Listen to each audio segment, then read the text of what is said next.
Good evening dear student, welcome to Warrior Academy. आज हम फिर आपके साथ हाजिर हैं PYQ लेके, यानी कि प्रीवियस ईयर क्वेश्चन लेके। डियर स्टूडेंट, मैंने आपको जब फर्स्ट टाइम ये स्टार्ट किया, PYQ स्टार्ट किया, तो मैंने आपको कहा था कि मैं हर एक ईयर के, यानी कि 2015 से लेके 2022 तक जितने NDA के एग्जाम हुए हैं उन सब के PYQ करवाऊंगा और हम स्टेप बाय स्टेप चलेंगे। तो आज फिर मैं आपके साथ 8-9 क्वेश्चन लेके हाजिर हुआ हूं और आज फिर हम इन क्वेश्चन को करेंगे। तो हमारा पहला क्वेश्चन आज का रहेगा बच्चों, which of the following thinker movements influence the development of Gandhi ji political ideas. बच्चों ये क्वेश्चन हमारा है NDA 2016 का, 2016-1 का ये हमारा क्वेश्चन है। और इस क्वेश्चन में ऑप्शन इन्होंने दिया है, जिस प्रकार हम इसके ऑप्शन देखते हैं तो इसमें ऑप्शन में दिया गया है Henry David Thoreau, John Ruskin, John Milton, Jainism. अब बच्चों इनमें हमें करना select the correct answer using the code given below. अब बच्चों जब हम इसके आंसर पर जाते हैं कि गांधी जी को पॉलिटिकल डेवलपमेंट का आइडियाज किसने दिया या कैसे आया गांधी जी के पास, तो बच्चों इसमें हमारे पास राइट आंसर रहेगा हेनरी डेविड थ्रो। फर्स्ट तो ये रहेगा, सेकंड रहेगा जॉन रस्किन और थर्ड इसमें रहेगा जैनिज्म। यानी कि गांधी जी जैन धर्म से भी प्रभावित थे और हेनरी डेविड और जॉन रस्किन से भी प्रभावित थे। बट बच्चों गांधी जी का जॉन मिल्टन के साथ कोई संबंध नहीं था, इसलिए इसका करेक्ट आंसर रहेगा सी, यानी कि 1, 2 एंड 4, यानी कि आपका राइट आंसर रहेगा सी। अगले क्वेश्चन पे चलते हैं बच्चों हम। नेक्स्ट क्वेश्चन हमारा है which of the following statement about the Brahmo समाज इज आर करेक्ट। कि ब्रह्मा समाज के बारे में बच्चों इन्होंने करेक्ट स्टेटमेंट मांगी है। ब्रह्मा समाज किसने बनाया था, किसने नहीं बनाया था, या ब्रह्मा समाज की पूरी स्टेटमेंट यहाँ पे दी गई है। अब बच्चों जब हमने ब्रह्मा समाज को कवर किया था तो मैंने आपको बताया था कि ब्रह्मा समाज ये वो सोशल रिफॉर्म थे जिस समय हमारे देश में या इंडिया में ब्रिटिशर का राज था और ब्रिटिशर के राज में यहाँ पे सती प्रथा, इन्फेंटिसाइड, विडो रीमैरिज, ऐसी प्रॉब्लम्स भारत में चल रही थी, यानी कि छोटी छोटी बच्चियों को मार दिया जाता था। और बच्चों भारत के पहले सोशल, यानी कि मॉडर्न इंडिया के पहले सोशल रिफॉर्मर है ब्रह्मा समाजी। तो बच्चों इसमें जब हम स्टेटमेंट देखते हैं तो हमें पहली स्टेटमेंट मिलती है the Brahmo Marriage Act of 1872 allowed intercaste and widow remarriage only if the contracting parties declared themselves to be non Hindus. तो बच्चों इसका पहला ऑप्शन जो हमारे पास रहेगा वो बच्चों राइट ऑप्शन है, यानी कि ए जो इसमें स्टेटमेंट दी गई है वो राइट स्टेटमेंट है। इसके बाद हम सेकंड स्टेटमेंट पे चलते हैं। Keshav Chandra Sen arranged the marriage of his minor daughter with the Maharaja of Vardhaman. बच्चों अरेंज इन्होंने मैरिज जरूर की थी और उनकी डॉटर भी माइनर थी, बट बच्चों ये केशव चंद्र सेन जो अपनी डॉटर की मैरिज कर रहे हैं ये ब्रह्मा समाज के बाद नव ब्रह्मा समाज बनाते हैं, तो उसके अकॉर्डिंग ये अपनी बेटी की मैरिज अरेंज करते हैं। तो उनके जो केशव चंद्र सेन का नव ब्रह्मा समाज था उसमें फिर से विभाजन हो जाता है। तो बी ऑप्शन हमारा इसमें क्या रहेगा बच्चों, यानी कि जो 2 नंबर है वो हमारा यहाँ पे गलत रहेगा। अब इसके बाद जो हम इसकी थर्ड स्टेटमेंट पे चलते हैं।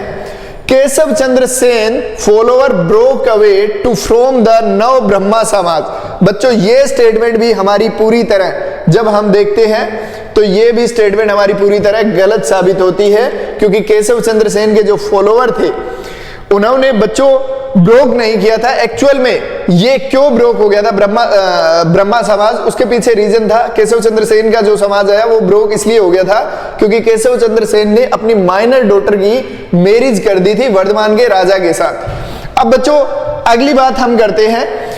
The Brahmo Samaj grew from a small elite group to a mass movement in the 19th century. बच्चों ये स्टेटमेंट भी हमारी गलत रहेगी, तो इसका राइट आंसर जो हमारे पास रहेगा बच्चों उसकी अगर हम बात करें तो ऑप्शन ए हमारे पास इसका राइट आंसर रहता है, यानी कि सेकंड क्वेश्चन का हमारा राइट आंसर ए रहेगा बच्चों। इसके बाद जब हम थर्ड क्वेश्चन पे चलते हैं, कंसीडर द फॉलोइंग स्टेटमेंट। अब बच्चों कंसीडर द फॉलोइंग स्टेटमेंट ये पूछा गया, Periplus is a Greek word meaning silting around. बच्चों बिल्कुल मैंने आपको बताया था कि एक एंशिएंट हिस्ट्री की एंशिएंट हिस्ट्री को जानने के लिए एक बुक है जिसका नाम है पेरिप्लस ऑफ द एरिथियन सी, और ये पेरिप्लस वर्ड है ये उसी बुक से रिलेटेड यानी कि ग्रीक वर्ड है। तो पहला जो ऑप्शन रहता है हमारे पास वो राइट रहता है। इसके बाद बच्चों दूसरा option, Erythraean was the Greek name of the Mediterranean sea, यानी कि ये मेडिटेरियन सी का नेम है। तो बच्चों ये गलत है क्योंकि पेरिप्लस ऑफ द एरिथियन सी एक बुक थी और ये एक बुक का नेम है, इसलिए बच्चों इसका राइट आंसर रहेगा ए। अब बच्चों हम नेक्स्ट क्वेश्चन पे चलते हैं, और ये क्वेश्चन बच्चों जब हम बात करते हैं तो ये भी एनडीए 2016 सेकंड का रहेगा, यानी कि सितंबर में जो एग्जाम हुआ 2016 का सेकंड एग्जाम का ये क्वेश्चन आपका रहेगा। इसके बाद बच्चों हम फोर्थ क्वेश्चन पे चलते हैं हमारे, who among the following was the author of Neel Darpan published इन 1860। ये बच्चों एनडीए 2016 सेकंड का क्वेश्चन है, और मैंने आपको बताया था 1857 1857 के बाद यहां पे एक और मूवमेंट हुआ था बंगाल में 1859-60 में, 1859 टू 60 में मूवमेंट हुआ। और वो बच्चों मूवमेंट क्यों हुआ, तो बंगाल में बच्चों उस समय नील की खेती की जाती थी जिसको बोलते थे इंडिगो एग्रीकल्चर, और इंडिगो एग्रीकल्चर जब किया जाता बच्चों तो इस समय तक सिंथेटिक कलर आ चुके थे, और सिंथेटिक कलर आने की वजह से नील की डिमांड में कमी हो गई।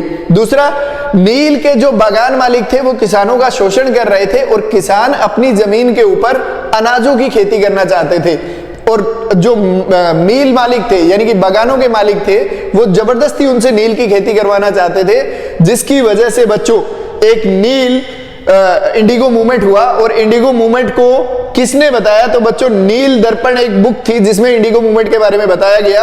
अब बच्चों इसके ऑप्शन पे चलते हैं, तो रिवेंट जेम्स लोंग ये बच्चों इसका गलत ऑप्शन है, इन्होंने नहीं बताया।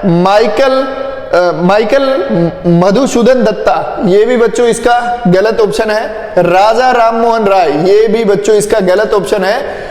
दीनबंधु मित्र, बच्चों दीनबंधु मित्र ने अपनी पुस्तक नील दर्पण में इसके बारे में बताया, और ये बुक पब्लिश हुई 1860 को। तो बच्चों हमारा राइट आंसर क्या रहेगा, डी, यानी कि इस क्वेश्चन का हमारा राइट आंसर डी रहता है। और नेक्स्ट क्वेश्चन पे जब हम चलते हैं बच्चों, ये क्वेश्चन भी हमारा बच्चों नेक्स्ट क्वेश्चन जो हम देख रहे हैं एनडीए 2016 सेकंड का ये क्वेश्चन है हमारा, Which one of the following organization was started by the ज्योतिदा Rao Phule in 1873?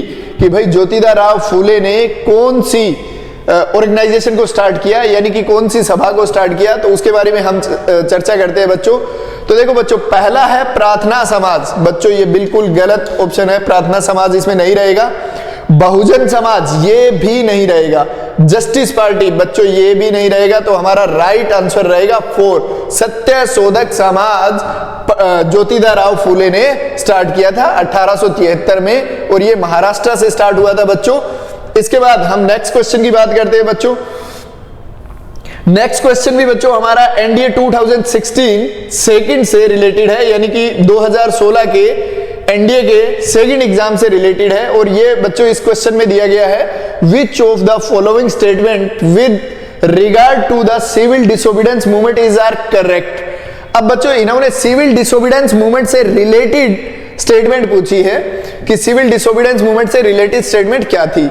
तो बच्चों जब हम इस क्वेश्चन की स्टेटमेंट लेते हैं, the movement received massive response from business groups and peasantry. अब बच्चों ये देखो इन्होंने फर्स्ट ऑप्शन दिया कि भाई ये मूवमेंट किसको लेके था, ये इस मूवमेंट में जिन्होंने पार्टिसिपेट किया वो पीजेंट्री यानी कि किसान, और किसान के साथ साथ व्यापारी लोग भी इसमें पार्टिसिपेट कर रहे थे। तो बच्चों ये जो हमारा स्टेटमेंट 1 रहेगी वो राइट स्टेटमेंट रहेगी। इसके बाद बच्चों सेकंड की बात करते हैं, the movement coincided with large scale labour upsurge in the Maharashtra.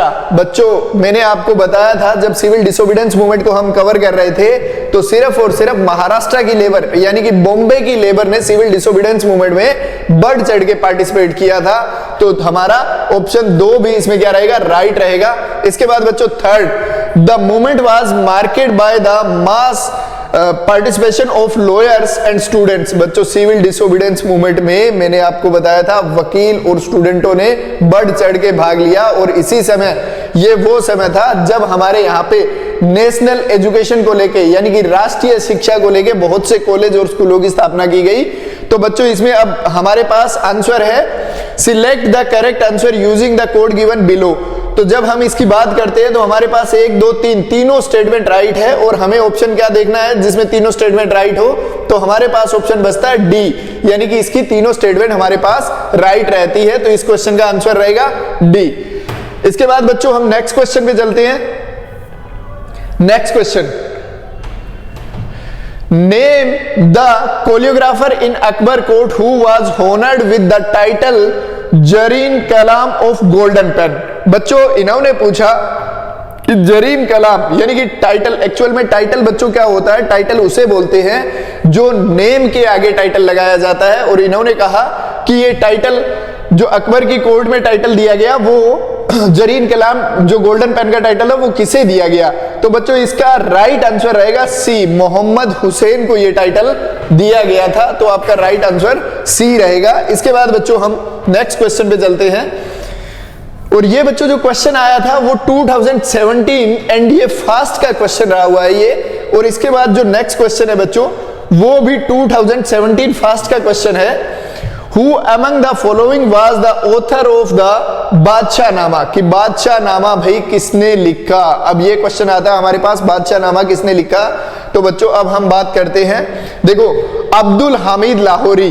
तो बच्चों इन्होंने बादशाहनामा को लिखा था अब्दुल हामिद लाहौरी, इसका राइट आंसर रहेगा। लेकिन इसके साथ साथ अबुल फजल, शाहजहां, सदुल्ला खां इन्होंने बच्चों नहीं लिखा था बादशाहनामा। तो ये आंसर आपके रॉन्ग आंसर रहेंगे, लेकिन राइट आंसर आपका ए रहेगा।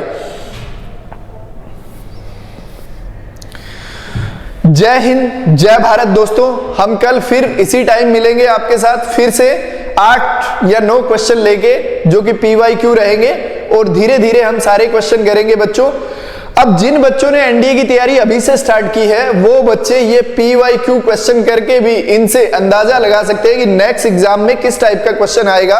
और हो सकता है बच्चों इन्हीं क्वेश्चनों को, इनकी स्टेटमेंट को अलग तरीके से करके यही क्वेश्चन दोबारा से रिपीट किए जाए, बट इनकी स्टेटमेंट अलग हो सकती है।